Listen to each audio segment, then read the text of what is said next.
2024 के लोकसभा चुनाव में जब बीजेपी अपने दम पर पूर्ण बहुमत नहीं ला पाती है तो एक नई चर्चा शुरू हो जाती है कि नरेंद्र मोदी की लहर अब खत्म हो चुकी है।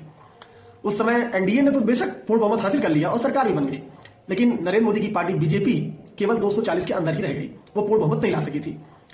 उस समय मेरे मन में एक बात ख्याल आई थी कि कहीं ना कहीं लोगों से गलती हो गई है और लोग इसको सुधारेंगे जरूर, और ये चीज देखने को मिली भी।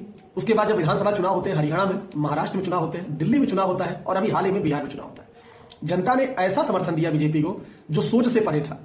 मतलब बहुमत तो मिला ही मिला, बहुमत से कहीं ज्यादा सीटें लाके जनता ने दे दिया कि आप आराम से बैठिए, विपक्ष ही खत्म हो गया इन राज्यों में, ये हालात बने। तो कहीं ना कहीं मुझे जो लगा था उस समय कि 2024 जो चुनाव था उसमें विपक्ष ने जो एजेंडा सेट किया था वो एजेंडा काम कर गया था। उन्होंने ये हल्ला मचा दी चारों तरफ कि संविधान खत्म हो जाएगा, बीजेपी जीत जाएगी तो आरक्षण खत्म हो जाएगा, और सबसे बड़ी बात एक आई थी जो 8,000 रुपए सबके खाते में दिए जाएंगे हर महीना। ये कहीं ना कहीं चुनाव को बदल दिया था।